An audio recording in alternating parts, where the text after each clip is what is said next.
Aula 19.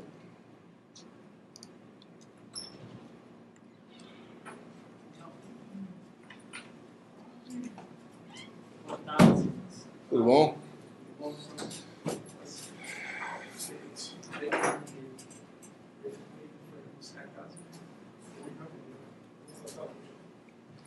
Aqui a gente vai ver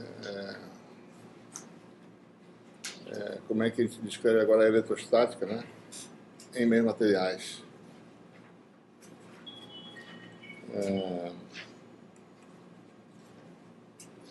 Algumas coisas não vai falar especificamente, que são coisas de mais interesse para os físicos, né?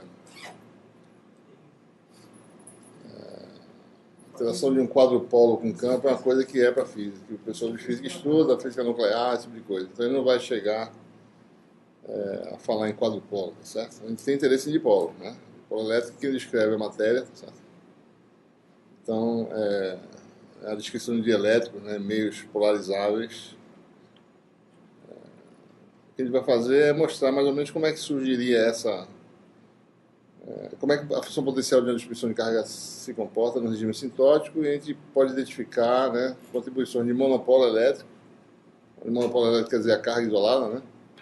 Dipolo, ou seja, um sistema de carga total nula, mas que tem centros de carga separados. Certo? E quadrupolos, que você tem outras estruturas que existem, né, na natureza, certo?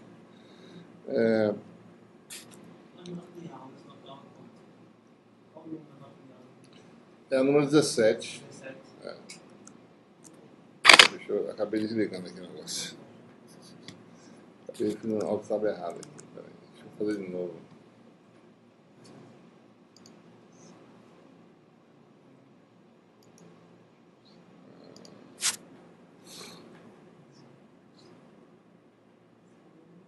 Deixa eu só...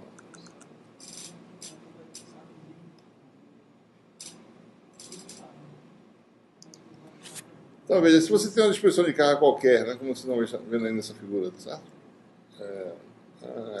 Qualquer distribuição de carga localizada, ela pode ser confinada a uma esfera de raio R0, né?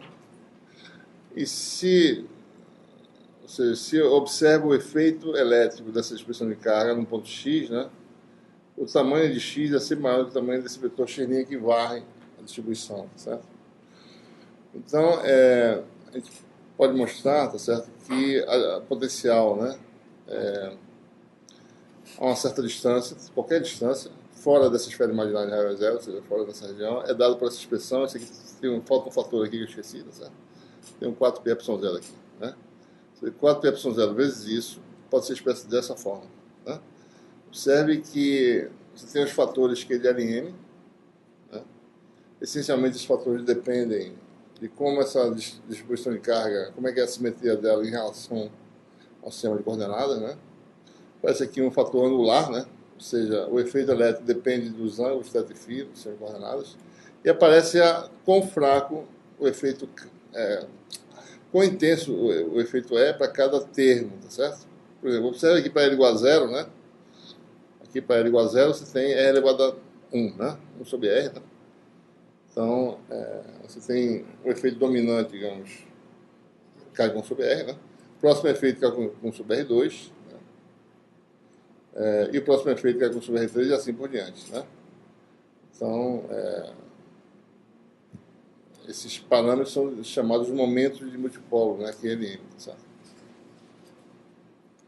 Isso não é difícil de mostrar, né?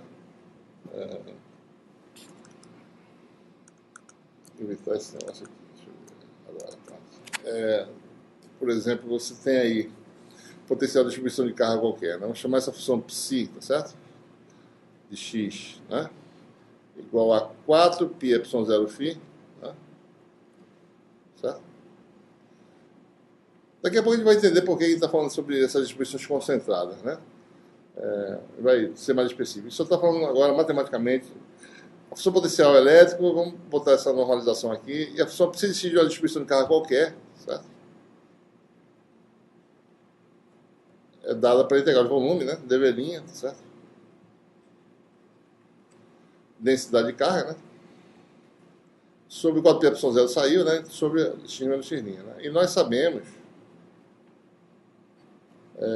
que essa função inversa tem uma expansão harmônica esférica. Né? Tá? Então, você pode expandir, né? A função inversa, teorema de adição que nós falamos anteriormente. Né? Soma em L em M, é infinito, né? 1 sobre 2L mais... É 4π na realidade, né? 4π sobre 2L mais 1. Você tem R menor elevado a L sobre R maior elevado a L mais 1. Você tem YLM conjugado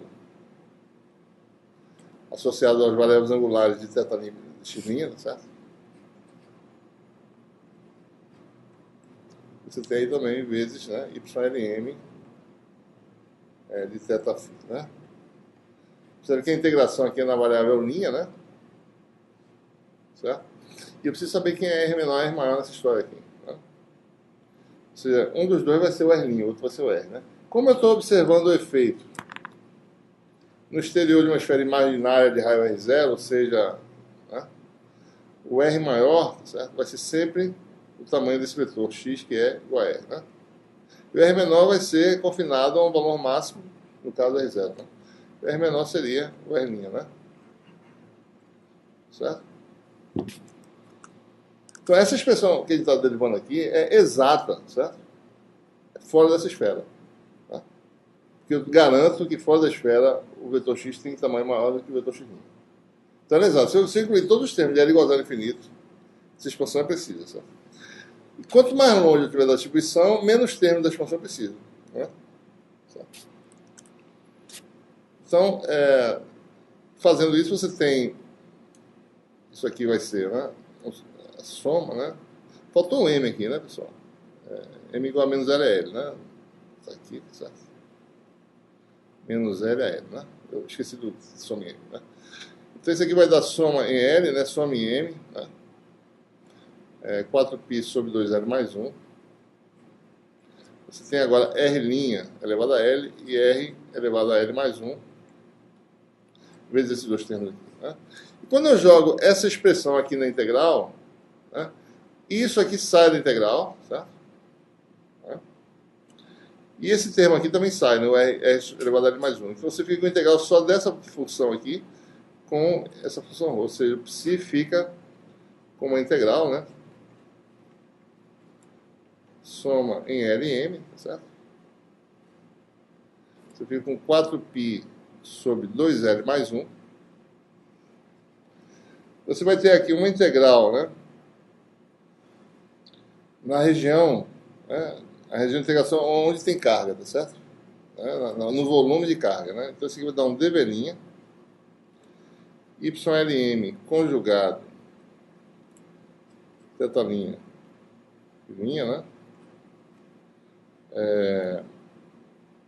R' elevado a L, tá certo? Que é o termo que está aqui, né? Esse termo aqui, tá em cima, ele é o R', né? E a função ρ de x'. Né? Tem essa integral aí. Isso aqui é um fator, né, que depende da distribuição. Quem vai contribuir os números, né, os valores que vão aparecer e que vão sobreviver, depende muito dessa simetria dessa distribuição. E depois fica o quê? Fica só o fator, tá certo? YLM de θ', né, fora, certo? Tá? Sobre R elevado a L mais 1, né? Então essa é a expansão, certo? Ou seja, se a gente chamar isso aqui de QLM, né? Esse termo aqui, certo? Essa integral aqui, que é LM, né? É um número que vai... Você vai integrar para a velocidade infinita, vão sumir da história, vai ficar só algo que depende de QLM e das propriedades fundamentais da sua distribuição de carga, né? Então você fica com esse resultado que te iniciou aqui, esse resultado aqui, tá? QLM, certo? Isso aí, né? Aí aparece o YLM aqui e o RL mais 1, onde QLM é essa integral, é o momento de multipolo, tá certo? Dado por essa expressão, né? Tá aqui, né? Essa expressãozinha aqui, tá certo? Integral de volume. Então, como uma distribuição de carga... Eita. fazer isso muito aqui, não. Tem que fazer de uma vez, né? Deixa eu fazer mais longe aqui, talvez assim, certo? Como é uma distribuição de carga, que momentos de multipolo vão existir para a distribuição de carga depende da simetria da distribuição, né? Observe, né, que o termo, se você olhar para essa equação aí, né? Deixa eu botar ela, transcrever ela para cá, certo? Psi, né? A função psi que é uma réplica do potencial, né?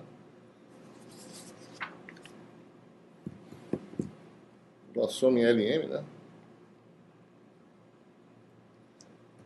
4π sobre 2L mais 1,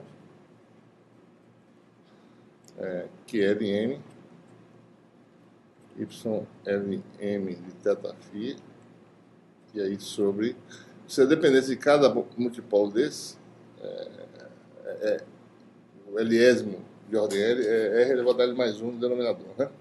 Então a gente chama de monopolo, tá certo? O termo L igual a zero, né? L igual a zero dá dependência, né, com a distância no sobre R, né?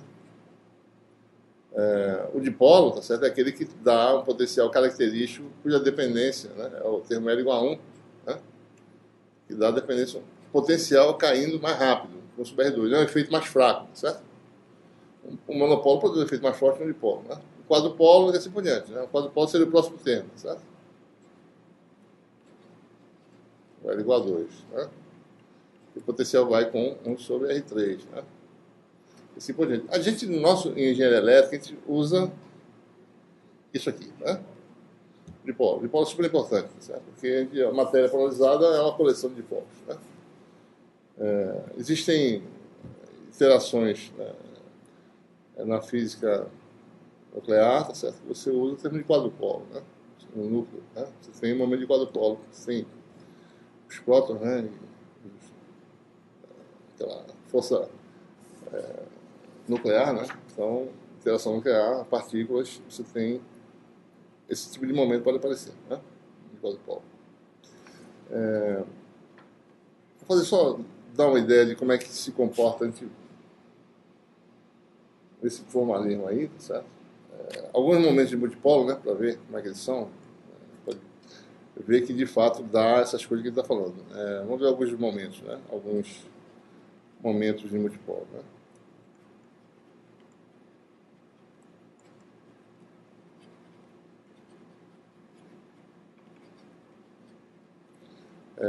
Por exemplo, para L igual a zero, né?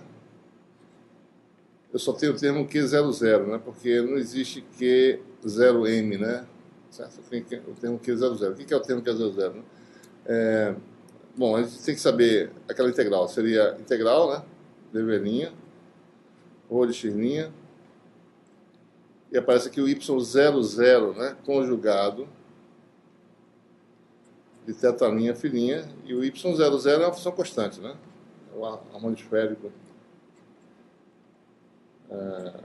normalizado, né?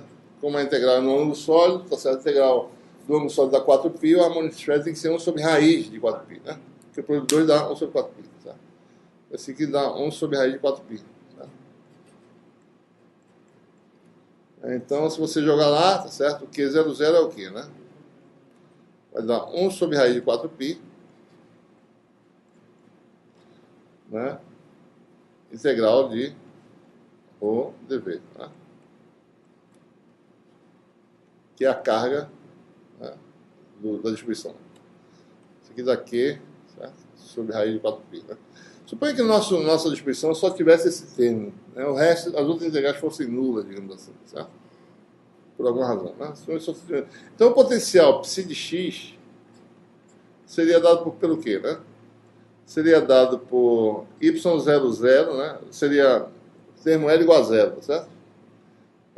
4π sobre 2 vezes 0 mais 1, né? Certo? 2 0 mais 1. Y00 de θφ, certo? Vezes o Q00, que é a carga sobre raiz de 4π, né? Olha, isso aqui, por sua vez, aqui é 1 sobre raiz de 4π, certo? Isso aqui dá 1, né? Esse aqui cancela com isso, né? Então, isso aqui é igual a... Está passando aqui o termo R elevado a 1, né? Isso aqui dá Q sobre R, tá certo? A função psi é isso aqui. A função potencial que é 4πε0. Psi é 4πε0 φ, né? É psi sobre 4πε0, né? Que dá o potencial de uma carga, né? Localizada, certo?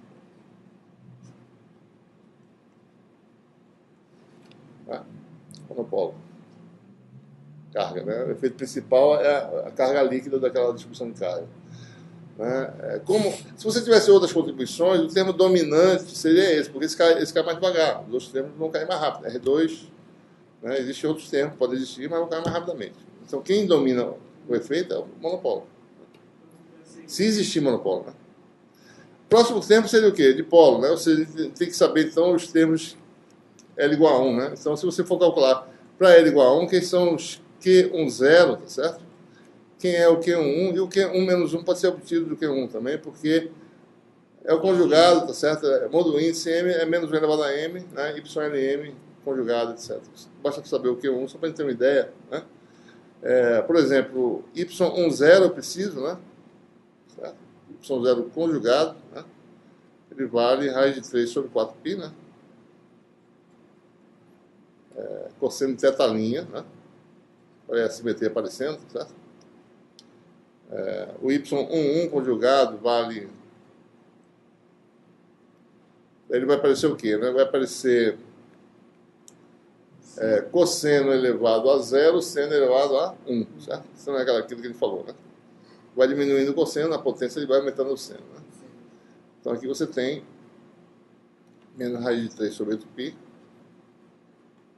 seno θ', e aí aparece um fator exponencial complexo, né? Obviamente, as coisas se combinam de forma que o resultado é real, né? Mas, isso aqui, se vocês quiserem, isso aqui é menos 3 sobre 8π, né? Seno θ', cosseno, né? Menos j seno, certo? Se você jogar isso da expressão integral, eu tenho integral do quê, né? O Q10, vamos fazer um aqui. Q10, né? Integral dv', né? Rho de x', r elevado a 2, né? R' ao quadrado, né? Aliás, desculpa. R' a primeira potência, né? Certo? Que é R' elevado a L, tá certo? Embaixo é R elevado a L mais 1. Então, R' elevado a 1, né? Seno de θ', né? Isso aqui é a coordenada Z', tá certo? Né? Está faltando aqui um fator de escala que eu esqueci. Esse aqui é vezes raiz de 3 sobre 4π. Ou seja, aqui um zero é dado por isso. Eu já disse o que é, né? Dv', integral dessa... Esqueci aqui de novo esse fator de 3 sobre 4π. Né? Integral de Z', né? Ou de x', certo? Se você for calcular o Q11, vai aparecer lá R', seno θ', ou vezes cosseno de φ', ou vezes seno de φ', porque essa combinação linear aqui, certo? Olha, esse produto aqui, R', seno θ' com cosseno de φ' dá x', certo? Esse aqui dá y', né? As coordenadas x e y, certo? Então, o Q11, se vocês calcularem, vai dar menos raiz de 3 sobre 8π, integral de dv', né? Rho de x', x' menos j, y', rho de x', né? A gente define o momento de dipolo, tá certo? Se você olhar para esses momentos de multipolo, né? O que aparece geralmente, né? Esquecendo o fator complexo aqui, que isso é são acidente de percurso, porque ele está usando números complexos, né? Se você combinar as coisas, como a função potencial é real, você vai ter a parte real dessa combinação aí. Você vai ter só o número real. Mas o que aparece sempre é o quê? Um produto de uma coordenada vezes a função da densidade de carga. Coordenada, densidade de carga. Coordenada, densidade de carga. Então a gente define o momento de dipolo, porque esse termo é o termo de dipolo, né? O termo dipolar é L igual a 1. Então a gente define o momento de dipolo, tá certo? De uma distribuição de carga como sendo, né, essa quantidade aqui, certo? vetor, né? Dado por x', vetor, ou de x'. Né? Certo? Essa é a definição. Isso aqui a gente chama de momento de dipolo.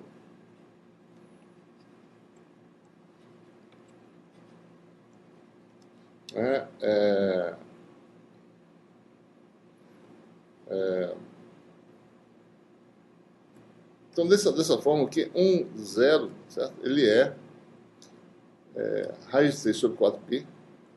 Se vocês olharem para a expressão aí que eu acabei de mostrar, certo? Isso aqui é o quê? Componente de z desse momento de dipolo, certo? Integral de z', ou de x', dv', que é a componente de z desse vetor aqui, certo? O que 1 é uma combinação de duas coisas, menos raiz de 3 sobre 8π, certo? Daí você tem o quê, né? Px menos j py, tá? São os termos que aparecem, né, na contribuição. Bom, eu poderia ir adiante, né, e usar outros... o próximo termo de quadrupolo, né, então você não vai ser um vetor que vai representar o termo, o termo correspondente, né, a 1 sobre R3, mas vai ser um tensor, certo? O próximo elemento que vai aparecer vai ser o tensor, que tem os elementos, né, do quadrupolo, certo? A gente não vai entrar nesse detalhe porque a gente não está interessado nesse tipo de coisa. Mas é claro que a gente pode descobrir isso, certo? A partir dessa simples expansão, né? Se eu quisesse analisar como é que é a energia de interação de um quadrupolo com qualquer coisa, eu sei como expandir o seu potencial, certo? Não há dificuldade nenhuma, né? Exemplo, né? Vamos ser agora no nosso caso, né? Qual é o campo e o potencial, tá certo?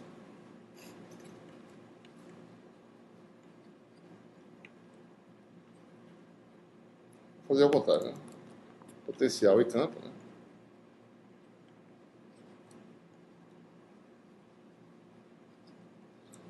De um dipolo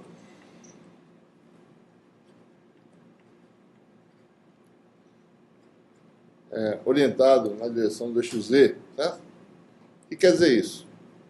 Quer dizer que P, que é integral, por definição, né? Essa foi a definição que a gente utilizou. É integral de dv', né? Vetor posição, densidade de carga. Observe, né? Por que momento, né? Momento de carga, certo? Posição vezes o peso, né? Momento da carga. Tá? Outra coisa que eu esqueci de falar, isso aqui é carga vezes comprimento. Então, isso aqui é dimensão de Coulomb, né? No sistema assim, vezes metro, certo? Tudo de carga vezes comprimento, né? Se eu estou dizendo que ele pode estar na direção Z, quer dizer que isso aqui é um vetor dado por PZ a Z, certo? Ou seja, integral de x'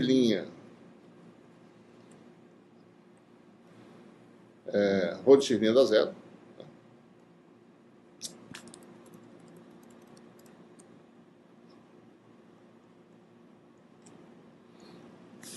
Né? Integral de y' também dá zero. Né? Ou seja, não existe o termo Q11, né?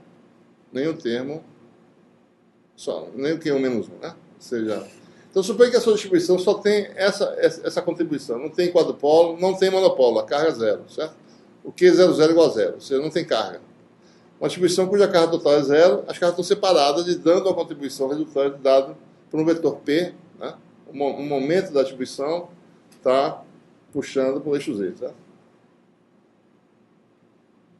Então, qual é a potencial disso aí? Bom, você vai pegar a expressão lá, né? Você tem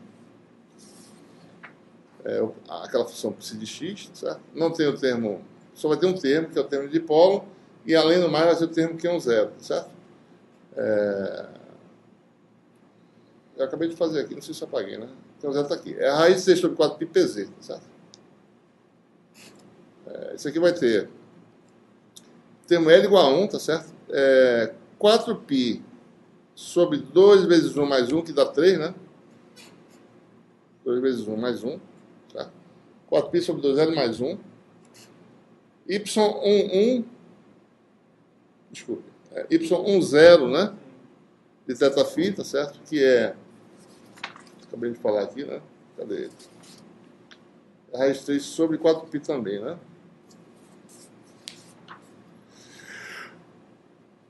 Raiz 3 sobre 4π. Cosseno de θ, né? Certo? 1 sobre r ao quadrado, né? R elevado a L mais 1 sobre R2. Certo? Daí vem o termo, ou seja, o Q10, né? Q10. Bom, quem é Q10, né? É raiz de 3 sobre 4π. A gente acabou de falar aqui em cima, né?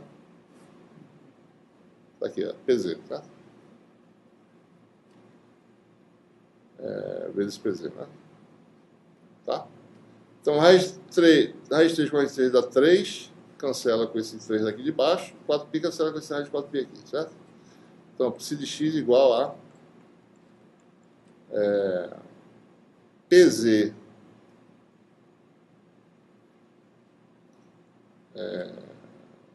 cosseno de θ, né? Sobre R2, né?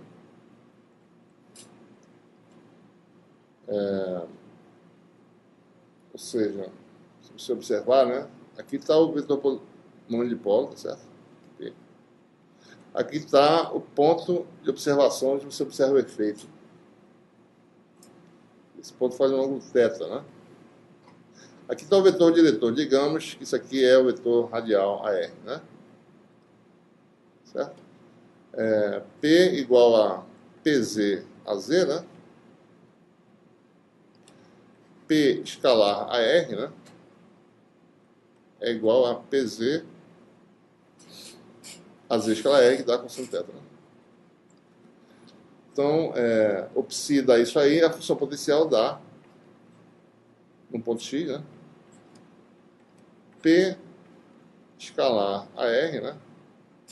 Sobre 4πε0 que R2. Isso é o potencial de um dipolo elétrico, certo? Um dipolo localizado tem esse comportamento, né? É uma função que cai mais rápido que o potencial de um monopolo que cai com sobre R, né? O monopolo era Q sobre 4πε0R, né? E aparece uma coisa importante, né? O efeito elétrico desse tipo de entidade aqui, desse dipolo, depende, né?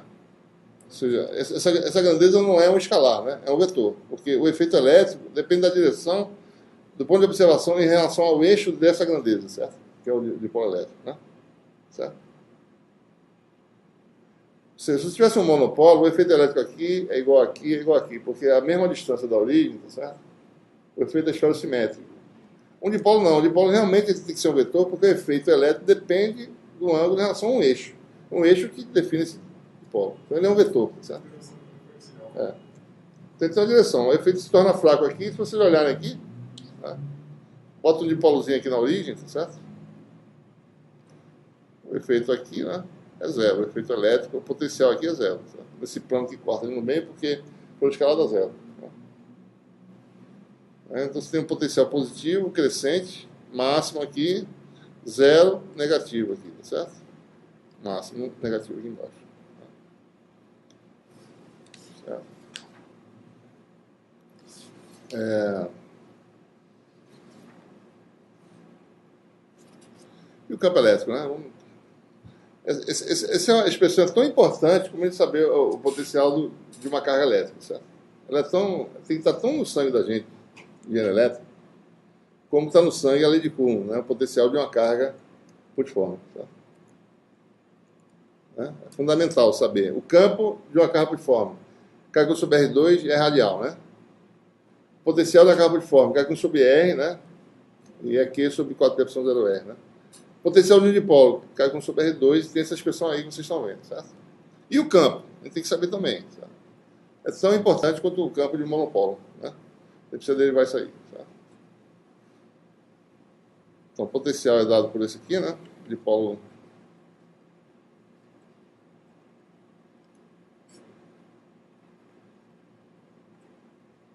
E a gente começa a ver semelhanças, né? O dipolo elétrico, tá certo? E depois vai ter o dipolo magnético, que é um elemento fundamental na magnetostática, né?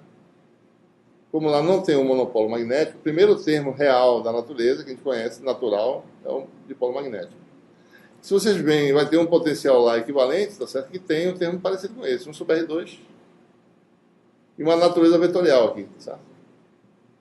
Vai aparecer um dipolo magnético. Bom, mas daí, como a gente obtém o campo? Né? O campo é menos o gradiente potencial, certo? Essa função não depende de φ, certo? Então eu vou fazer o gradiente, certo? O gradiente disso aí, né? Então eu posso já calcular desse jeito. É igual a menos AR, né? dφ dr, menos a θ sobre R dφ dθ. Se eu quisesse, botava a derivada em relação a φ também, certo? Mas eu sei que isso aqui não depende de φ, certo? Bom, derivada dessa função em relação a R vai dar... derivada disso aqui em relação a R vai dar o numerador, que é constante, né? Não depende de R, né? Vai ficar menos 2, tá certo?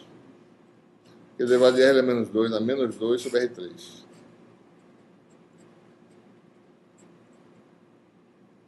Certo? A gente precisa saber agora o dφ dθ, tá certo?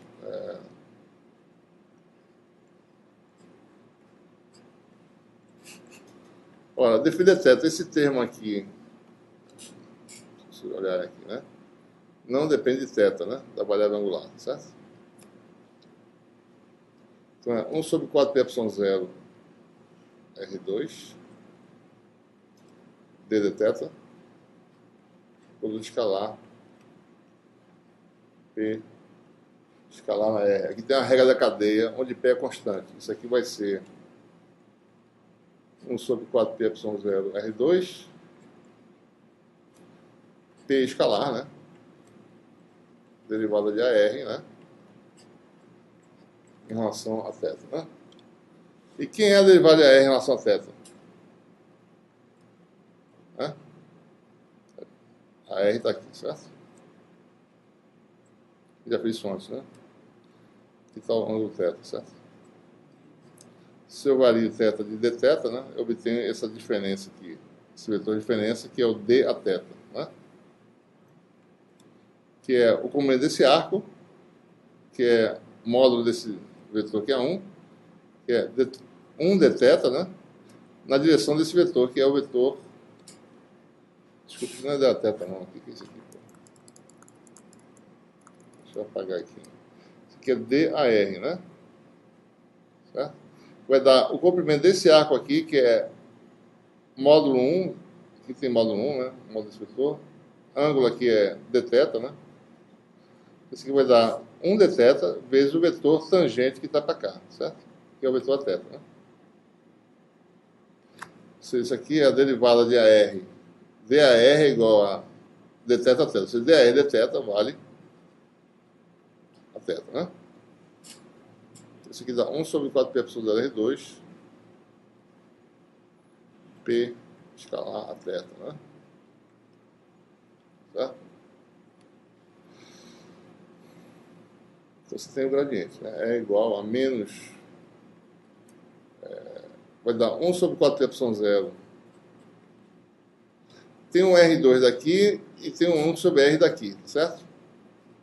Dá 1 sobre R3, né? Então dá 1 sobre 4πε0 R3. Observe aqui, né? Derivada aqui, menos com menos dá mais, certo? Tem outro menos ali, né? Então isso aqui vai dar 2 P escalar AR, né?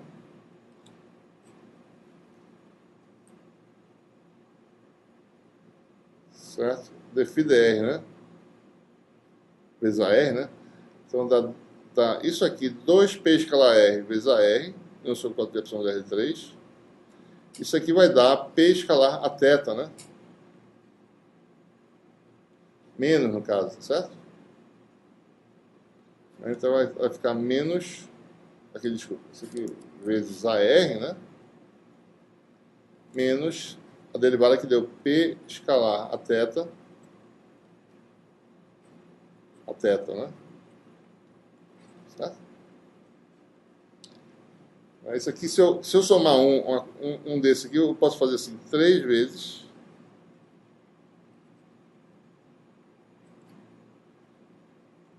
somo essa quantidade e subtrai uma. Vai ficar menos, e combino com essa outra. Menos P escalar AR, né?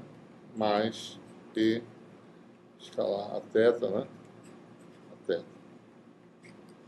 Certo? Então aqui tinha 2, botei 3, subtrai 1, certo? Está aqui. Né? E combinei com esse outro. O que é isso aqui? Isso aqui é a decomposição do P em esféricas. Ou seja, isso é o próprio P. Tá? Né? Pega a decomposição P. Né? Ele só tem componente radial e componente na direção θ. A componente radial quem é? Pode escalar dele nessa direção, vezes esse vetorzinho. Nessa direção vai ser P escalar a θ, vezes esse vetorzinho aqui, que é o θ. Né? Então isso nada mais é que o próprio vetor P. Né? Então o campo elétrico de um dipolo é uma expressão clássica que vocês têm que está gravado aí, certo? 4πε0r3 cai com 1 sobre o cubo da distância, não com 1 sobre o quadrado, porque é mais fraco o efeito.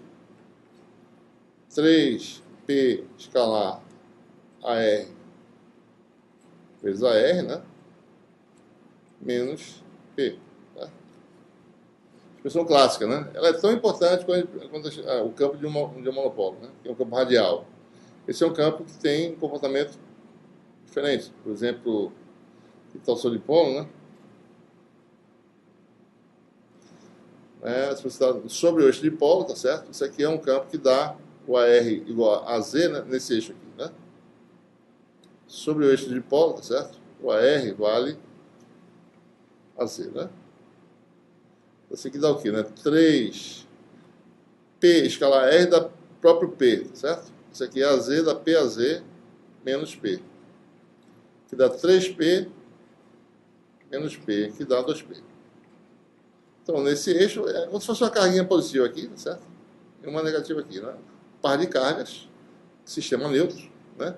E tem um momento nessa direção, certo? Então, aqui o campo faz isso, certo? Aqui o campo faz isso, né? Chega aqui, nessa carga, né? Certo? Quando a gente está falando fora dessa região, não está preocupado com o que acontece aqui dentro, certo? Mas se você olhar de longe, um dipolo, ele vai ter que tipo de linha de campo, né? Esse tipo de coisa aqui, certo? Nós sabemos muito bem disso, né? Tá? Essas linhas que parecem se fechar, mas na realidade não se fecham, né? Um dipolo elétrico e um dipolo magnético tem linhas de campo muito semelhantes. São exatamente essas linhas que a gente está desenhando aí. Né? As linhas se curvam fazendo isso aqui. Né? Tá? Então, o campo elétrico tem componente na direção da θ, né? E na direção radial, tá certo? Varia, né? Se você tem aqui o dipolo, né? Se eu olhar esse plano aqui, tá certo? For ver o campo, né? Olhando para a expressão, tá certo? Tá? 3P escalar AR, né? Ou seja, aqui o AR faz isso, né? P escalar R dá zero, tá certo? Então você tem aquele termo lá, 3P escalar AR, né?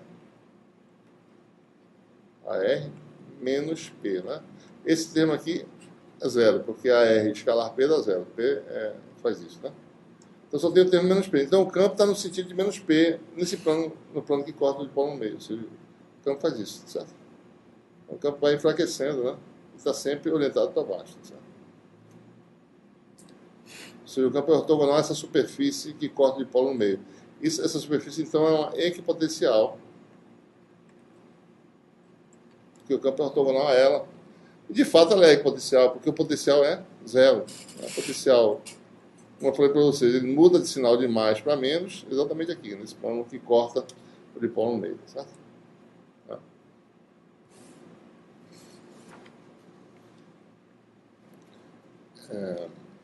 Então,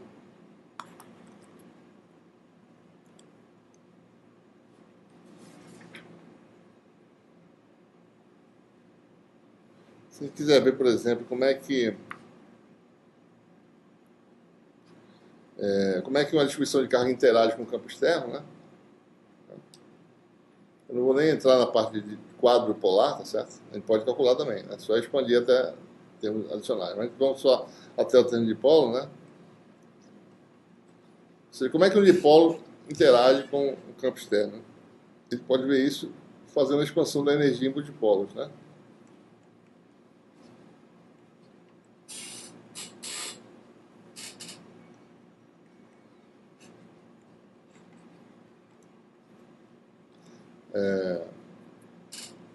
Então, se você tem uma distribuição de carga qualquer, né, no espaço, tá certo? Distribuição de carga localizada, você sujeita essa distribuição ao campo externo, tá certo? Esse campo externo, né, é associado a um potencial elétrico externo, tá certo? Então, alguma distribuição de carga em algum lugar está produzindo esse efeito elétrico, né, descrito por essa função potencial, que dá esse campo elétrico, né? Tá? Então, qual é a energia de interação, tá certo, dessa distribuição relativamente a esse campo externo, né? Ora, a energia é dada por, né, a energia dessa distribuição, tá certo? Do ponto de vista, né, das fontes, né? A integral de ρ, chamada de externo, tá certo? A alta energia teria um meio aqui, mas a energia de uma distribuição no campo externo seria a integral de ρ, né, φ externo, né? Se essa distribuição ela está localizada numa região em que essa região tem uma escala muito menor que a escala de variação do potencial, né? Tá? Ou seja, o potencial varia, né? E a sua distribuição ela é localizada em relação à própria escala de variação do potencial, né? Então, a gente pode aproximar o potencial da distribuição, né? Isso aqui é o centro da distribuição, tá certo? Né? A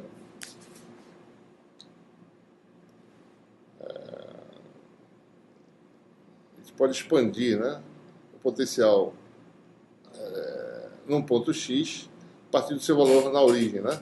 Então, o potencial num ponto x da distribuição, potencial externo, né, é aproximadamente o potencial na origem, certo?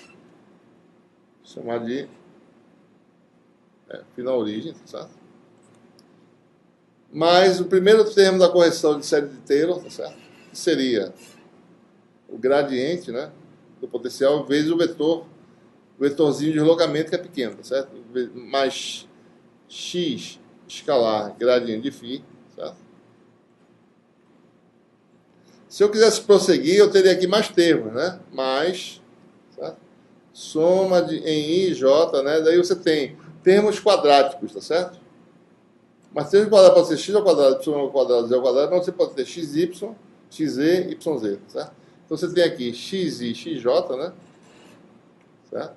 Você tem aí a derivada até a segunda ordem do potencial, né? D2 φ dxi e dxj, né? Assim por diante, certo?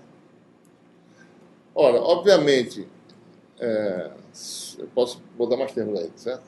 Isso aqui vai dar a interação dipolar, como a gente vai ver agora. Isso aqui daria a interação quadrupolar, certo? A derivada segunda potencial, que na realidade é a derivada de componente, né? Certo? Se você olhar para isso aqui, só rapidamente olhar, né? dφ dxj é um campo elétrico, né? Na direção J, né? Vamos dizer as coordenadas cartesianas convencionais, certo? Então, a derivada em relação a x é derivada de EJ, né? Em relação à iésima componente, certo? Tá errado. D2φ, né? dx e dxj, né? Na realidade é isso, né? Então, aparece aí a derivada, né, de componente, gradiente de componente, né? Componente de um gradiente de componente do campo, certo? Tá? Então aparece aí termos que dependem de dois índices, né? Ou seja, matrizes vão aparecer, tensores. Tá? Ele não vai entrar nesse, mas se você quiser ver, a gente entende por que aparece. Precisa de algo matricial para representar essa interação aí. Tá? Aqui não, aqui você tem ainda algo vetorial. Se a gente olhar para esse termo aqui, isso aqui nada mais é que menos x escalado o campo do centro, né? Certo? Tá? Então, se eu vier aqui, né? A energia de interação, tá certo? É igual a integral de dv, né? Rho, vamos até a segunda ordem só, tá certo? E não está preocupado com o termo de quadrupolo, né? Potencial aqui em φ de zero, certo? No centro. Mais a primeira correção que dá menos x escalar E, certo? No centro, né? É no centro da distribuição, né? Seria assim, né? Certo? Então teria esses dois termos aí. Então a energia seria o quê, né?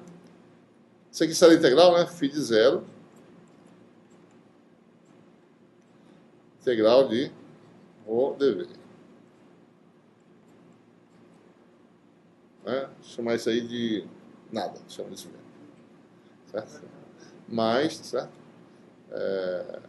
Esse aqui é um campo constante, sai da integral, né?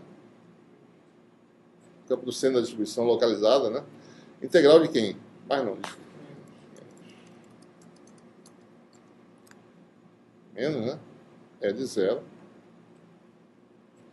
Integral de dv x ou de x. Tá? Isso quem é? Aumento de polo da distribuição, né? Então, se você tem a distribuição, a carga que está aqui, né? Você tem um termo. Isso aqui é tudo externo, né? Eu esqueci de botar. Certo? A carga, né? Se fosse se a sua distribuição fosse, não tivesse momento nenhum, só tinha a carga, então a energia é carga e potencial externo. Próximo termo é o quê? Potencial, tá certo? Campo externo, né? Onde o campo externo está atuando. Isso é tão localizado que é o campo em cima desse dipolo, certo? Se a sua distribuição é só um dipolo com carga, um dipolo neutro, carga nula, a interação é só esse termo aqui, certo? Né? Então, olhando aqui, porque a gente conhece esse termo aqui, né? O termo monopolar, a gente sabe que é um monopólio interage carga vezes potencial no ponto da carga, né? O termo dipolar, certo? Vamos olhar com mais. Ele interage, né? Deixa eu chamar aqui. A interação do tipo menos P escalar o campo aplicado, né? Certo? Então, a tendência de dipolo, né? Você aplica um campo num dipolozinho localizado, né? Se ele está formando um ângulo, ele idealmente, para ele manter a energia constante, ele pode ficar fazendo isso, né? Mantendo esse ângulo constante, digamos um dipolo rígido, né? Um dipolo permanente, certo? É claro que isso não acontece, né? O sistema o dipolo interage com outras coisas vizinhas, ele tende a fazer o quê, né? Ele tende a se estabelecer na menor energia possível, que é quando ele se alinha, certo? Na direção do campo. Então ele tende a ficar na direção do campo. Né? Então você aplica um campo, você tende a pegar o dipolo e alinhar na direção do campo. Certo? Dipolo rígido, né? Um átomo, tá certo? Digamos, um átomo esferosimétrico, né? Centro de carga negativa e positiva coincidente. Aplicou um campo, o que acontece? Naturalmente, carga positiva vai para cima, tá certo? E a nuvem, digamos que ela mantém a sua forma esférica, vai para baixo. Vai puxada pelo campo. Então você induz aí uma separação de carga, né? Você induz um dipolo, certo? Na direção de quem? Do campo aplicado. Né? Tem um campo, certo? Separei. Né? Esse é um caso distinto, né? Tem materiais em que os seus constituintes não têm efeito dipolar, mas esse efeito aparece se você aplicar um campo. Né? E tem materiais que já têm um dipolo permanente e a tendência desse dipolo permanente é se alinhar na direção do campo. Certo?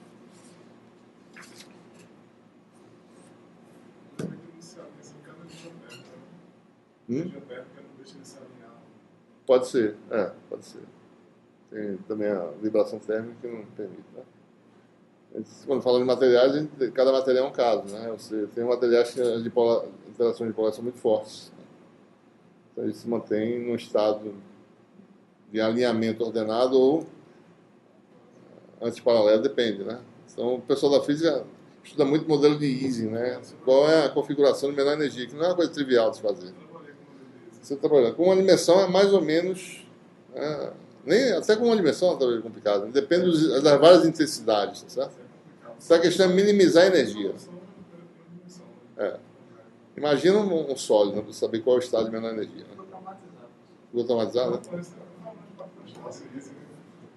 Ising, né? Eu ouço falar modelo de Ising desde que eu sou estudante, certo? É. Mas é para você pensar, ele pensa que é um problema assim, mas não é. Qual é a menor energia do sistema? Mesmo unidimensional, tá certo? Se os dipolos forem idênticos, você tem uma solução exata, parece, né? Se não são, aí super complicado. Cada um é diferente do outro, você pode ter uma sub-rede, né? Esse tipo de coisa, então, mas é interessante. Né? Tem mínimos locais, tá certo? Sistemas estáveis, né? Se estabilizam mínimo de energia locais, se estabilizam em algumas situações, né? Algumas configurações de alinhamento. Né? Isso é interessante. Certo? Se vocês forem analisar, nesse ponto de vista aí, como é que dois dipolos interagem, tá certo? Tem dois dipolos. Exatamente essa questão, né? Como é que eles interagem, né? Eu preciso de quem? Eu preciso dessa expressão, campo de um em cima do outro, tá certo? Então você tem dipolos P1 e P2, né? O campo desse dipolo sobre esse, né? Ou seja, a energia de interação seria menos P2, tá certo? Campo de 1 sobre 2. Ou vice-versa, né? A interação pode ser esse dipolo vezes o campo de 2 sobre 1. É um dos dois. Essa é a interação. Né? Você pega aquela expressão anterior para o campo de um dipolo e joga aqui nessa expressão, a gente obtém a energia de interação de dois dipolos, certo? Então você teria aí, né? Vou chamar isso aqui de x1, né? Vou botar aqui o sistema de coordenadas. Né? Isso aqui de x2, né? Posição de dipolos, certo? Então, usando a expressão para o campo, você obtém essa expressão aí, né? Vou botar aqui, vocês deduzem depois, certo? Vocês podem deduzir sem nenhum esforço, né? Sem muito trabalho, essa expressão aqui, né?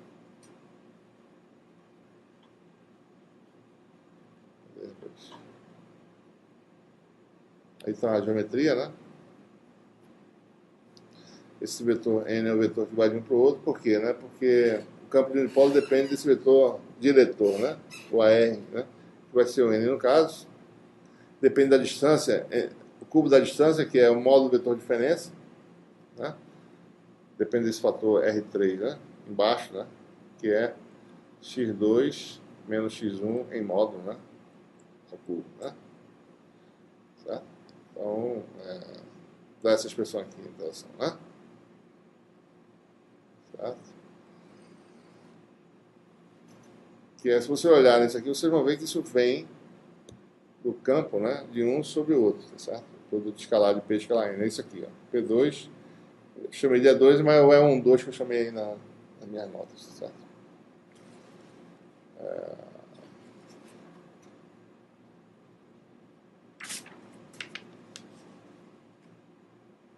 Muito bem.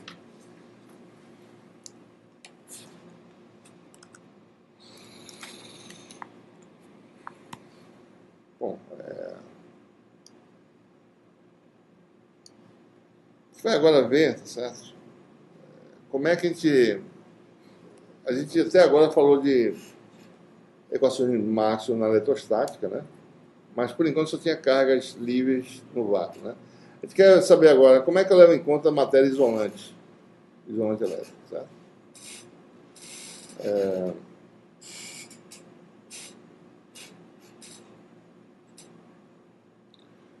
Eu vou, nesse curso, também dar meios condutores, certo?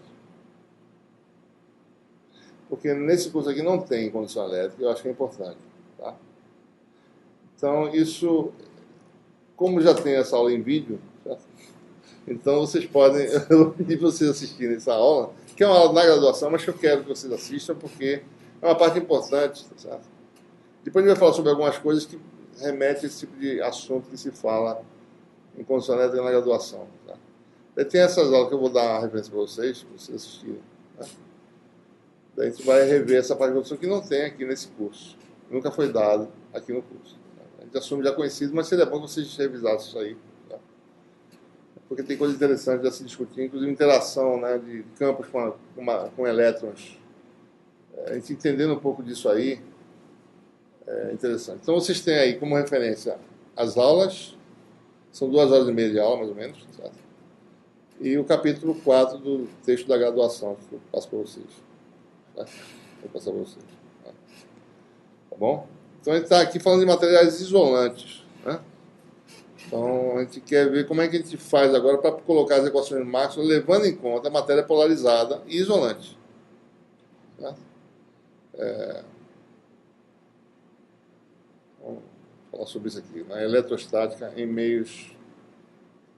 Não é bem... Esse título não é muito adequado, né? Em meios materiais, mas...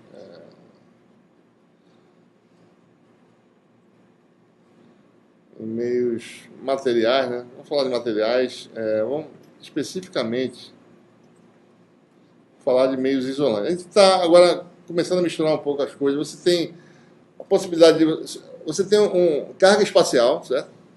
Você de alguma forma arrancou da matéria carga e botou no espaço.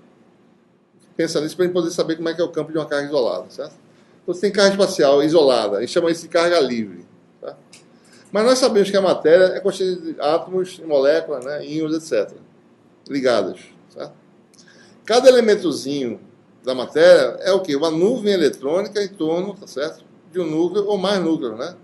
Molécula da água, tá certo? Você tem aí, né, distribuição de elétrons em torno desse núcleo. Você tem centros de cargas. Naturalmente, as moléculas são neutras, mas os centros de carga podem estar separados, certo? Você pode ter o quê? Dipolos. Então, na engenharia elétrica, geralmente a gente trabalha com dipolos porque uma coleção de dipolos é um dielétrico. Né? Se você tem vários elementos desses com separações de carga, certo? Entre eles você tem vácuo. Né? E aqui você tem um dipolo aqui, tá certo? Tem outro aqui, né? Tem outro aqui. Você pode ter carga espacial por aqui por perto, certo? Né? Carga espacial, por algum processo você isolou. Né? Imagine, por exemplo, você pega uma carga elétrica, joga dentro d'água, né? A água é neutra, certo? As moléculas de água são moléculas neutras. Você bota uma carga lá. Como os centros de carga de cada molécula de água não são coincidentes, você tem dipolos, certo? Então esses dipolos vão tentar se polarizar em torno de uma carga isolada e fazer algo assim, certo? Né?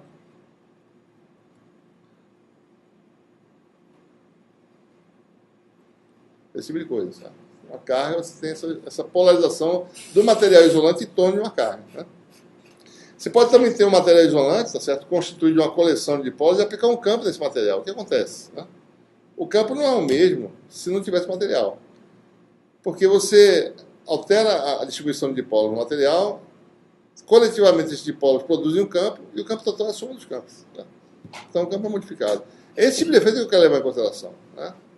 Como é que é a matéria isolante, tá certo? Como é que é o campo da matéria isolante? Levando em conta os próprios constituintes da matéria.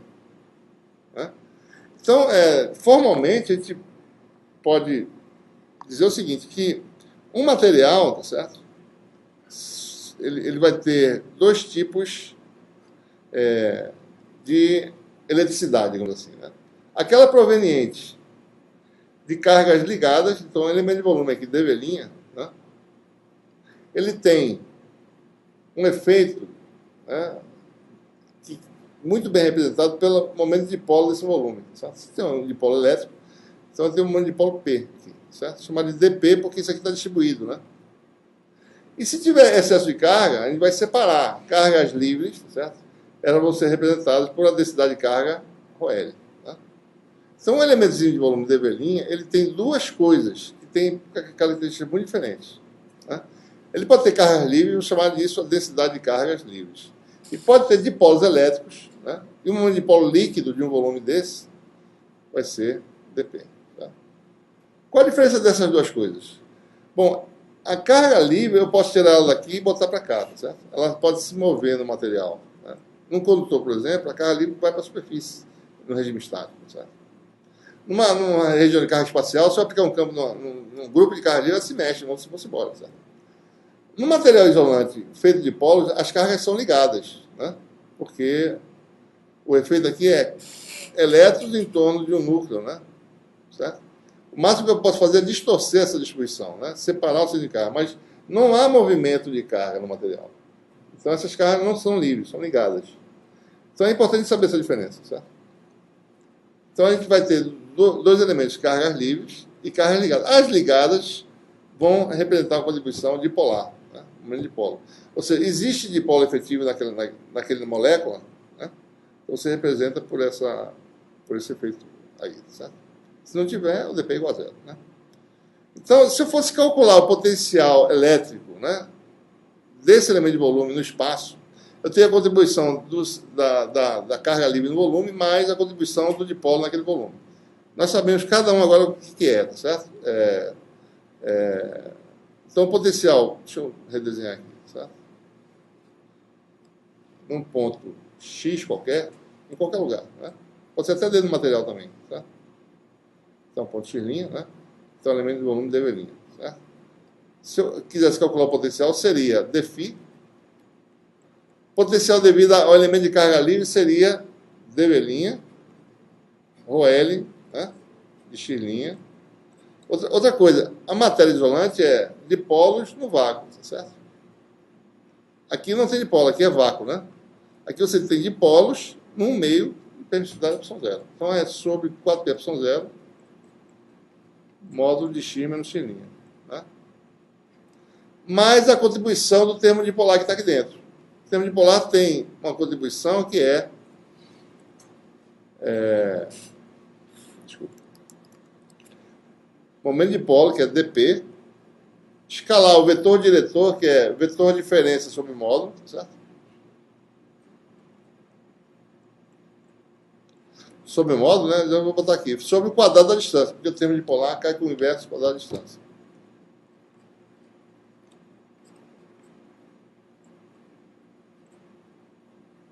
Vou dar o cubo aqui, certo? Né? Sobre o quadrado, sobre o módulo que veio do vetor diretor, né? Ora, e o potencial, se eu quiser calcular, eu tenho aqui um volume total V, né? O potencial no ponto X seria a contribuição desses dois termos. O termo monopolo, certo? Sempre estou botando na rua aérea aqui, né?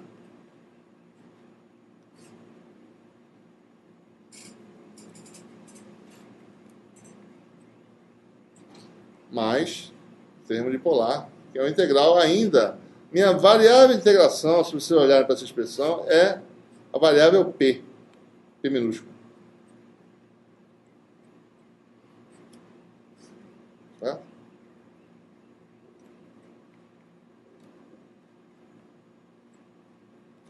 Certo? Vamos parametrizar isso em termos da mesma variável de integração que tem a primeira integral. Né? Para isso eu preciso definir uma função de densidade. Certo? Né? Eu quero conectar isso com dV. Né? Então eu crio uma função de densidade tal que dp é essa função de densidade, né? Chamada de P maiúsculo, certo? Que depende da posição, né, do elemento de volume, vezes dV. Né? Então eu tiro o dp e boto no lugar algo parametrizado em termos do elemento de volume.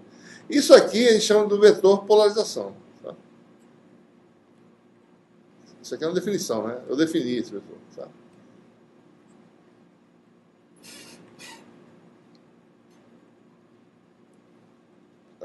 Para que ele foi criado? Para mim poder dar, sabendo da polarização, vezes o elemento de volume, eu tenho um monte de polo daquele elemento de volume. Certo? Medida em unidade de quê? Né? Isso aqui é coulomb-metro, isso aqui é metro cúbico. Né?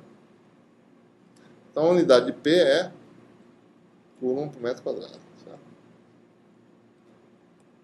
Né? Então nós temos aí potencial. Né? Agora com a participação do vetor polarização. Eu tenho agora duas integrais de volume, né? Uma que é a contribuição de cargas livres. Né?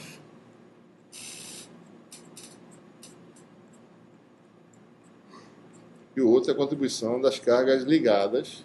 E as cargas ligadas agora são descritas por uma nova grandeza chamada o vetor polarização. Certo?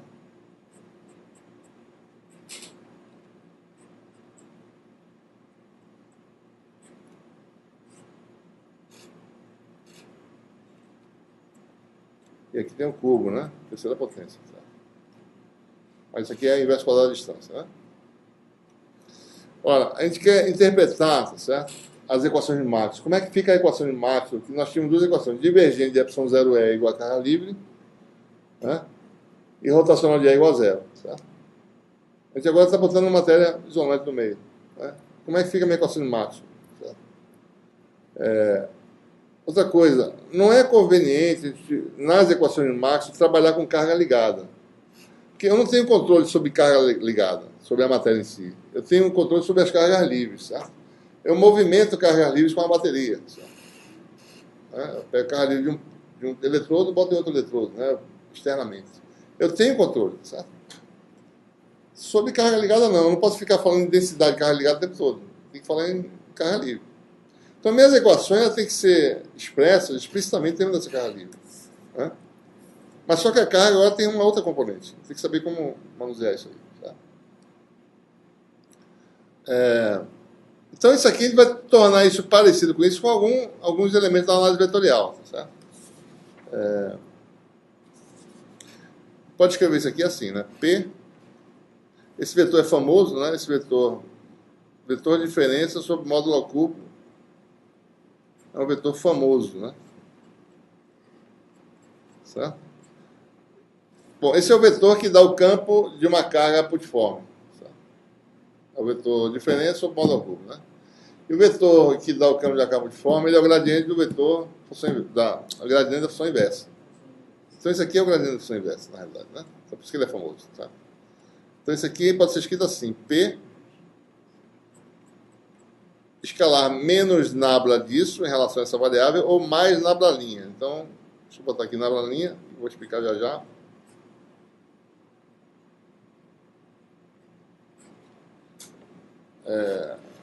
Certo? Nablalinha porque a derivada é realizada em relação a esse vetor aqui.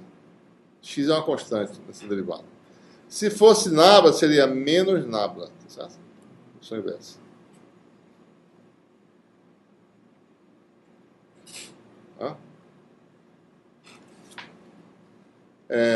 Então, observe, né? Você tem aí, já está aparecendo a função inversa aqui, certo? Só que ela está dentro de uma derivada, ela tem que, de alguma forma, sair para ficar parecido com isso aqui, né? Aí nós temos o teorema da análise vetorial, né? O divergente de uma função vezes escalar, f divergente do escalar, né? Mais a gradiente da função todo escalar, né? Certo? Use aí P, esse vetor A, e a função F, a função inversa, certo? Então,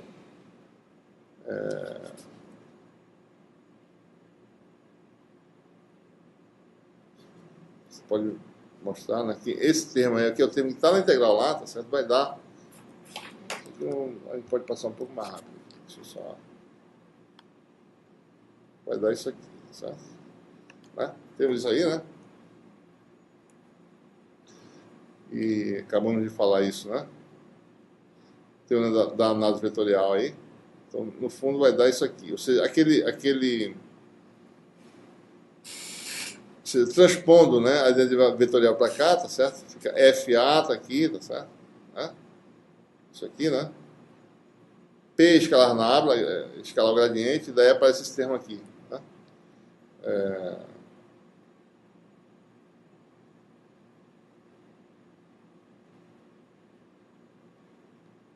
Por que está sendo repetido isso aqui? Acho que está aqui embaixo. Pronto, está aqui. Pronto, é isso que eu quero. Ou seja, o que está no integrando é isso aqui. P escalar, aquela diferença módulo ao cubo, né? Pode ser escrito um divergente do total, disso aqui, menos um termo que tem a sua inversa aqui. Né? Certo?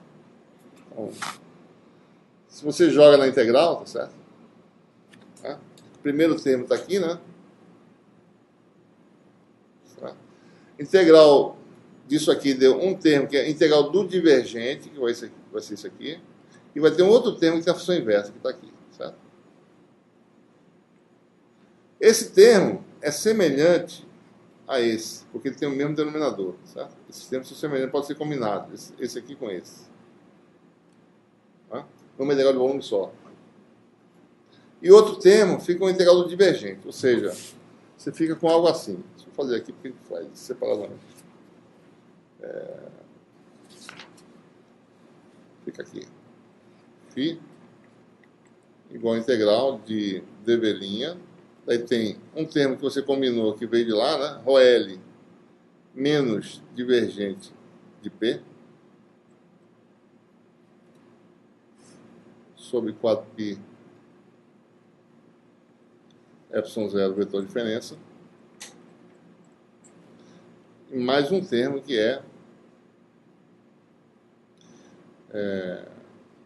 esse termo aqui. Pode ser escrito assim. Divergente de tudo, tá certo? Divergente de F vezes A, né? Então, P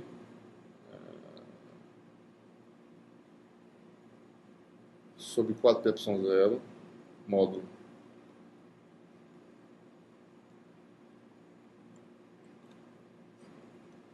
Certo? Isso veio da regra da cadeia, né? Esse termo aqui, pelo teorema de Gauss, né, dá o fluxo para fora do volume que limita o seu material, certo? Esse aqui vai dar fluxo, né? Então você tem aqui o elemento de volume, tá? Superfície sigma, elemento de área, né, e a normal para fora, certo? Elemento de área é ds', né? Isso aqui dá, pela teorema de Gauss, vai dar ds', né? Isso escalar normal, para fora do material, certo? P escalar N, né?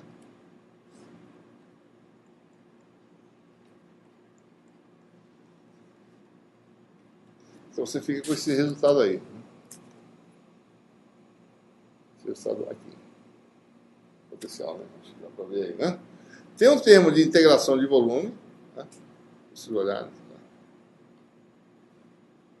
Esse termo aqui, e um termo de superfície. Né? E a pergunta é: o que vai acontecer agora nas equações de Maxwell? Dado que o potencial tem um termo de volume cujo numerador não é mais ρl, é ρl mais alguma coisa, certo? E tem um termo de superfície, que é esse aqui, né? Deixa eu... vamos chamar isso aqui de ρb, certo? Tem dimensão de densidade de carga, né? Menos o divergente de P, vamos chamar de ρb. Então, observem que no numerador aparece esse termo ρb, que eu chamei de ρb agora, certo? E a densidade de carga efetivamente no numerador é a soma desses dois termos, né? O efetivo é a densidade de cargas livres mais uma coisa nova, que é esse ρb aqui, certo?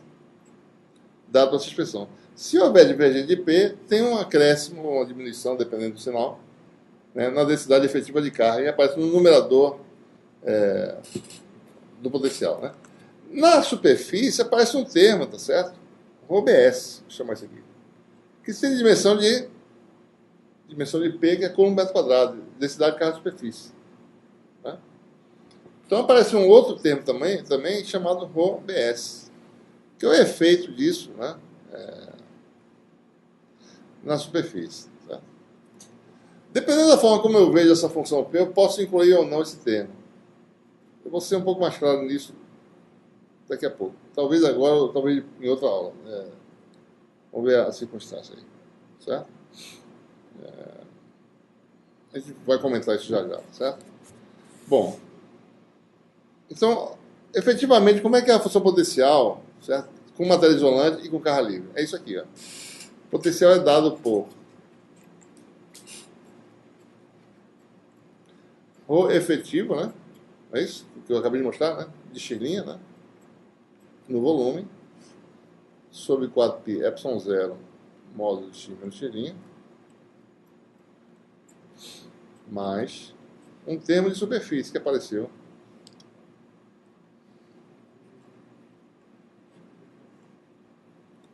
Vou botar o x' não, tá? Sobre 4π epsilon zero módulo de x menos x'. Então, os dipolos, eles contribuem efetivamente como tendo um elemento de superfície, carga superficial, certo? E carga de volume, a partir de um acréscimo ou diminuição da densidade de carga livre, certo?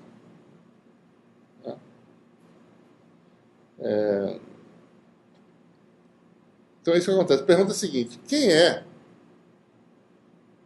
dada essa solução potencial agora, certo? Quem é? Bom, rotacional de E continua sendo zero, né? O campo é rotacional por quê? Porque é menos gradiente de φ. Ele continua sendo, não mudou nada, né?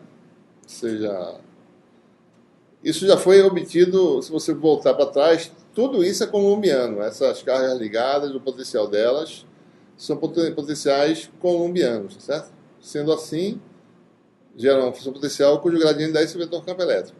Rotacional de E igual a zero. Tá? E a pergunta é, quem é divergente de ε0E? Né?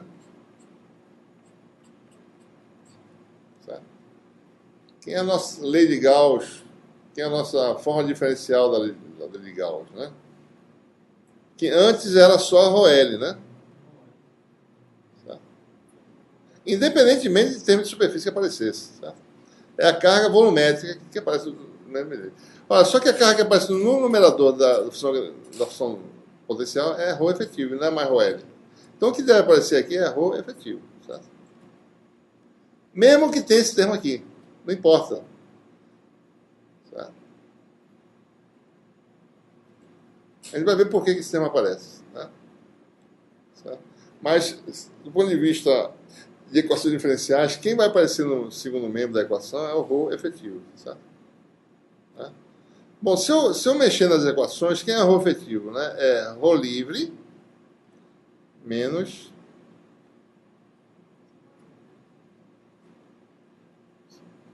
divergente, né, de P. Certo? Que é o termo ρB. Né? Se eu combinar essas equações, vai dar o quê?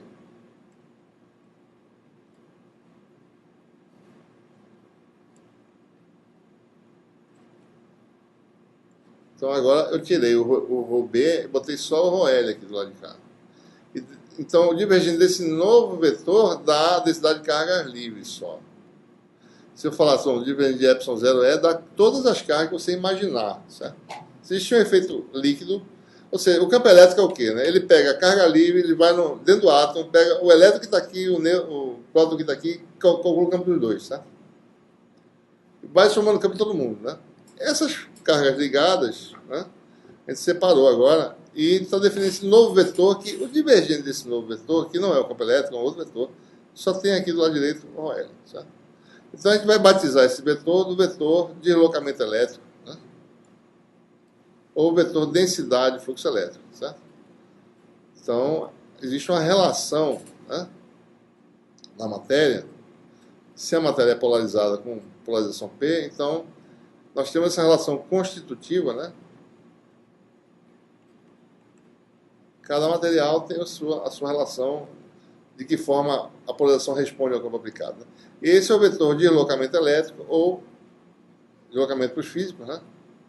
Eles chamam de deslocamento elétrico, tem uma razão para isso. Né? A gente, aqui na engenharia, gosta de chamar de vetor densidade de fluxo, né, elétrico.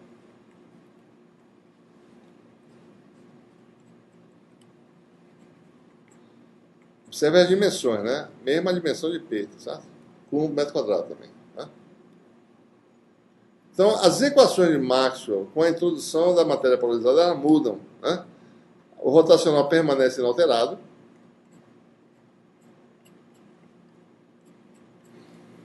E o divergente, agora é divergente do D. Certo? Saiu o divergente de ε0E. Se eu ficar mantendo ε0E, eu tenho que ficar pensando em carga ligada o tempo todo. Certo? E agora não, se eu faço divergente de D, quem eu boto do lado de cá é carga livre. Eu vou tirar o L agora. E está implícito que as equações de Maxwell, a partir de agora, são equações em duas grandezas de campo. Uma que foi nova, que a gente criou, uma que aparece da força elétrica, e agora o vetor D, densidade de fluxo elétrico, que vem auxiliar, né, para a gente facilitar a forma de representação das equações de Maxwell.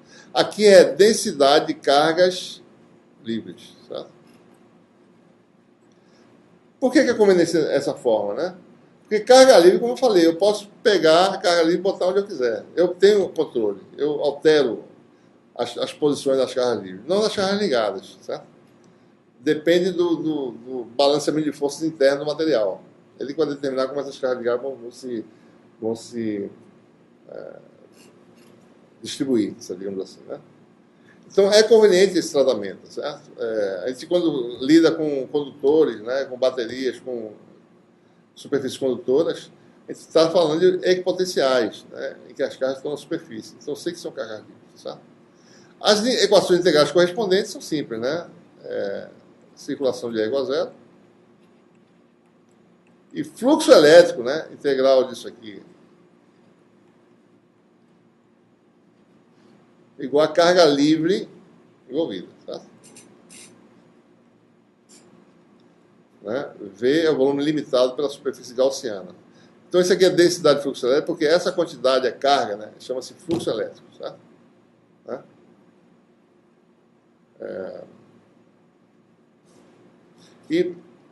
Então, equações, teorema de Helmholtz, né? Eu preciso do divergente rotacional de um vetor para completamente especificá-lo. Né?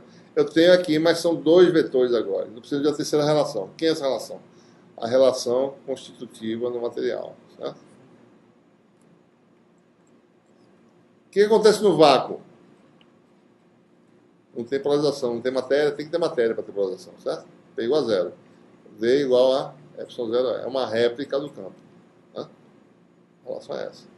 Então, todas as expressões de campo no vácuo, campo elétrico, para você calcular D, é só tirar o ε0 das expressões. Né? Campo de acarboniforme, campo D, Q sobre 4πr2AR. Não tem ε0. Certo? E assim por diante. Tá? Deixa eu fazer um comentário aqui rápido. A gente vai fazer algumas coisas mais detalhadas na próxima aula, certo? Para entender bem essa parte de matéria isolante, matéria polarizada, mas deixa eu explicar para vocês por que aparece esse termo de superfície aqui, certo? E por que ele não... Por que a gente está separando as duas coisas, né? Certo? Na verdade, um pouco mais atrás, né? Aqui, certo? Tá aqui, deixa eu ver onde é que tá. Ou seja, eu falei que parece ser um termo de superfície que ele não aparece nas equações de Maxwell. Né? Rigorosamente, se você olhar de onde vem esse termo de superfície, né? A gente vai entender bem que ele, de fato, ele é um termo que existe. Né? Olhe, por exemplo, o material isolante, tá certo? Eu tenho duas formas de ver a polarização do material. Suponha que eu plotasse, que eu fizesse um gráfico. Suponha que a polarização do material tem uma componente só e vamos chamar essa componente de uma função escalar P, certo? E aí eu estou saindo do material. Esse aqui é uma coordenada normal. Então tem um material aqui, tá certo? Digamos que eu estou... Deixa eu fazer diferente. Material assim é mais fácil, né? Eu tenho uma função P, a polarização do material varia, de repente, aqui é vácuo, né? De repente a polarização muda para zero, certo? Então, suponha que a polarização fosse mais ou menos constante do material. Eu estou indo nessa direção aqui. Deixa eu mais isso aqui dizer. Né? Então, eu estou vendo a polarização. Digamos que a polarização está na direção Z, certo? E vale P. Então, se essa polarização é constante, essa função faz isso. Certo? Quando chega na superfície do material, o que acontece? A função vai para zero. Certo? Então, se vocês olharem para esse problema aqui, o divergente de P é o quê? Que é a carga volumétrica, né? Menos divergente de P. Ora, se P é constante, divergente de P é igual a zero, certo? Mas olhe P como uma função, tá certo? P tem uma súbita variação aqui. Daqui para cá, certo? E essa variação aqui tem que ser levada em conta no divergente de P, tá certo? Exatamente em termos de superfície. Então, se você tem um caso P constante, de repente dá uma queda brusca e vai para zero, certo? Essa variaçãozinha aqui é que dá o termo de superfície. Se eu eliminasse aquele termo de superfície, eu teria que levar em conta, teria que modelar a minha função polarização na interface do material. Certo? Teria que saber, ela é constante, ela varia, mas de repente tem uma queda brusca, tem que saber que função que modela essa variação aqui. Daí eu calcularia o divergente de P nessa região, integraria no volume, eu teria a contribuição dessa variação. Certo? Ou eu faço isso, ou eu separo. Não, P é constante, mas tem um termo de superfície que é P escala N. Tá? Né? É mais fácil fazer isso. Do que eu falar, qual é a função que faz essa queda brusca? Eu não sei qual é. Tá? Né? Por isso que esses termos de superfície, eles são introduzidos. Né? Eles representam essas variações abruptas, né, de comportamento. Porque se você fosse plotar o ρB aqui, seria algo assim, ó. Densidade de carga de polarização, né? Seria 0, 0, 0, 0, algo assim, 0, 0, 0, 0, certo? Isso aqui é algo localizado. Se é localizado, está na superfície, né? Então é algo superficial. Tá?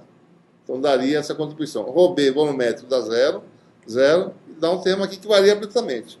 Para levar em consideração essa variação abrupta, você define a função de densidade superficial de carga de polarização. Tá? Essa é a razão. Está claro aí, pessoal? Ou eu modelo a função, a variação completa, esqueço o termo de superfície e calculo divergência de P rigorosamente, ou eu separo, certo? Sabendo que essa variação abrupta aí. Tá? Essa carga, hein? Essa carga não influenciaria numa densidade de carga, não? Ela é uma densidade. A gente vai mostrar que ela existe de fato, certo? Só estou mostrando por que quando você tem numa equação integral explicitamente aparecendo de onde vem aquilo ali, vem exatamente dessa contribuição, dessa divergente de P aqui nessa região. A integral divergente de P, tá certo? Nessa regiãozinha dá P escala N, que dá essa coisinha aqui. Então, se for só uma esfera, só na superfície, né? Esse salto, no caso, você resolver essa equação na praça só para dentro, né?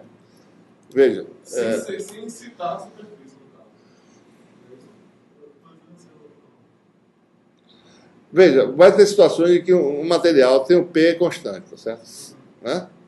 Divergente de P igual a 0. Só que ele tem P escala N na superfície. Isso existe, de fato. De onde vem isso? Vem dessa variação abrupta que eu estou falando aqui. Certo? Esse P escala N, no fundo, eu rigorosamente fazer a integral de volume, levando em conta que divergente de P vai dar uma variação abrupta na superfície. E a gente já resolveu isso, a gente botou separadamente. Essa variação abrupta é a produto escalar de P com N. Assim, quando você colocou a equação, não levou em conta na equação. Né? Qual é a equação? A de equação que você colocou. A diferencial. Porque quando você integra, certo? A diferencial, essa variação é integrada. Daí aparece o P escala N na integral. Rigorosamente é isso que você faz. Não aparece na equação diferencial. Na diferencial não aparece. Mas na integral aparece. Mas quando você integra a diferencial, você fala 0, 0, opa, peraí, tem uma variação aqui. Você computa aquela variação. E a variação só ocorre na superfície. Daí aparece lá separadamente o termo de superfície. Né? Se na equação de massa não vê se... Não vê essa, na diferencial, você vê um integral. Ou então você bota a função delta, se você quiser. Certo? Você pode botar a função delta. Mas você pode não botar e lembrar que quando você for integrar, o termo de superfície vai dar essa contribuição para a escala N. Na verdade, a gente já está com a solução aí. A solução da equação diferencial, que dá aquele termo de superfície. Agora, na outra aula, a gente vai interpretar. Certo? É porque assim, se você vê separadamente, você vê a mesma equação, matematicamente, né? De repente surge uma integral extra. Né? Exatamente. Mas ela surgiu da integração rigorosa do divergente que tem uma variação abrupta ali. Então é um termo que separou-se. Se eu resolver integrar ou a diferencial, vai dar a mesma resposta? Dá o mesmo resultado. Porque você tem que rigorosamente levar em consideração essa variação. Tá? Tem que levar em consideração a variação.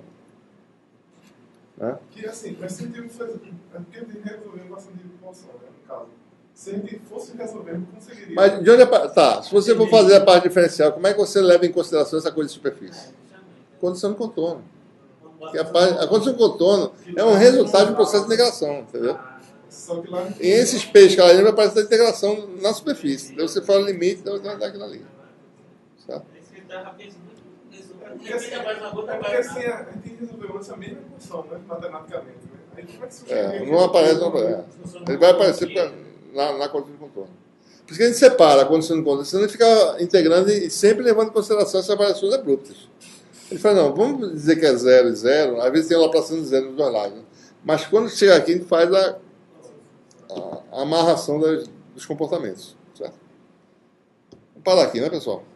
Tá bom?